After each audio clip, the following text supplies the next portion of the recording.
Obviously, everyone's talking about Ashton Jeanty, running back from Boise State. I don't think he's running this weekend. He's not working out at all, yeah. Which is, I know we touched on it. It is a shame, I think, but back in my day, Julio Jones ran a 4.33 on a broken foot, okay?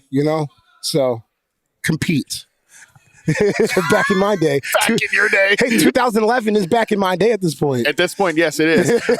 But no, yeah, he's not going to compete. But he's an insane prospect though. Yes, he is. I have been looking, just like looking up the stats and the numbers and thing, like filtering on True Media. I'm like, am I looking at 2 years worth of production here? No, it's like 2,600 yards in one season is absolutely absurd. When you're looking at a guy like Jeanty, how comparable do you think he is to like Bijan a couple classes ago? Is he better? Like, give the people the frame of reference here. Well, Jeanty is interesting because I don't think he has like the top end speed maybe that you want to see from these running backs prospects. I don't know if he's going to be a big breakaway guy in the NFL, even though he was in college, but that was Mountain West. But still, what sets him apart is his ability to just eat punishment, ability to break tackles. Because even if you go back and you look at the Oregon game that they played, one of the first games of the season, or maybe it was the first game of the season, and he kind of trampled them. It was, and it's not just, there's safeties and there's a bad angle, he's breaking tackle. A defensive end hits him in the chest and he's standing up tall and keep running, or a linebacker hits him and he's up and he's still going. I think that translates well to the NFL. And also, the part about sports consumption, and I guess a lot of consumption that I don't like anymore, is how negative people can get, So you go back and you watch that Penn State game where they got their asses kicked for the most part in the playoffs. That was not his fault. You go back and you look at, maybe it was like 2.5 yards per carry or 3 point something yards per carry. That's not actually representative of what happened in the game for him. When he had the opportunities to just get a little crease going, like he was making some Penn State linebackers look like they played for damn Wyoming, So I think he's someone that's going to have a really good start to his NFL career because, when you're in those situations where you're playing in Oregon or Penn State, you're Boise, it's the trench matchup becomes untenable. Pretty quickly into the game. So when it's a more even playing field in the NFL, I think his talent's going to shine. Now, is he going to break, 15 tackles a game like he did in college? Probably not. But, we've seen guys like Bijan Robinson still. That we saw that the ability to break tackles and elude defenders, that translated. I think he can do it for him too.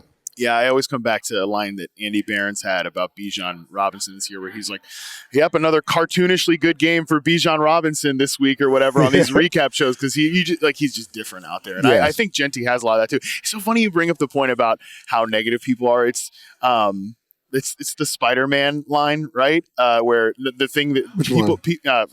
There's a billion ones, but when what is it? He says the thing that people love more than a hero is to see the hero fall, yes. to tear him down, to die trying. Yes. And I think I kind of butchered that, but it's the Green Goblin says to him, the original Spider-Man.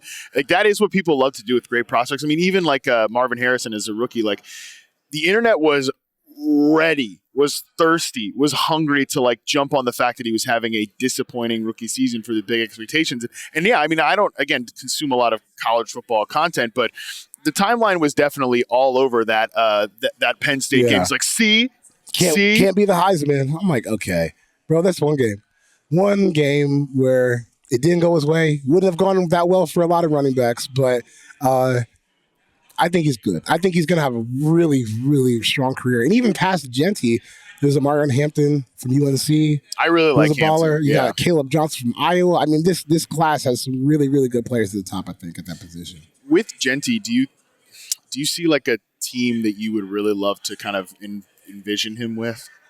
It's been mean to death at this point, but the Cowboys would be a really good fit. And I only say that because we already have seen it before, kind of in terms of, do you give Dak Prescott a premier running back? Your offense is going to be damn good, And obviously they have some offensive line issues to fix.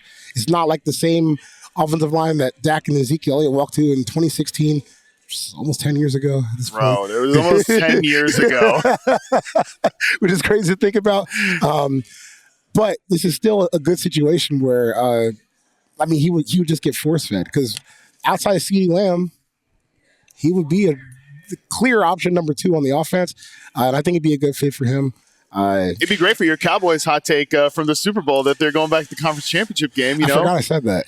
I have not forgot that you said that because it was such like a, all right, well, this show's been pretty solid. Let's get something to clip, you know, just take that shot. Cowboys back to the conference championship game. But no, I think Dallas is fascinating to consider because I talked with Jory about this yesterday on the fantasy show, and obviously she's pretty plugged in and observant with the Cowboys and things like that. I can't quite decide like which direction they should go down because they certainly need to invest in like a right guard. They could use some more like pieces on that offensive line, but Cooper Beebe was good. Tyler Smith's one of the best guards in the league. Tyler Guyton, maybe he gets going in the new offensive system. Clayton Adams is the offensive coordinator there. He comes from offensive line background in Arizona. So there's some pieces they could invest there, but man, they also are kind of primed to add a running back, to add a secondary pass catcher. I don't really think there's a wrong answer there, and I don't think like if Jeanty's there at 12, taking him is a bad pick.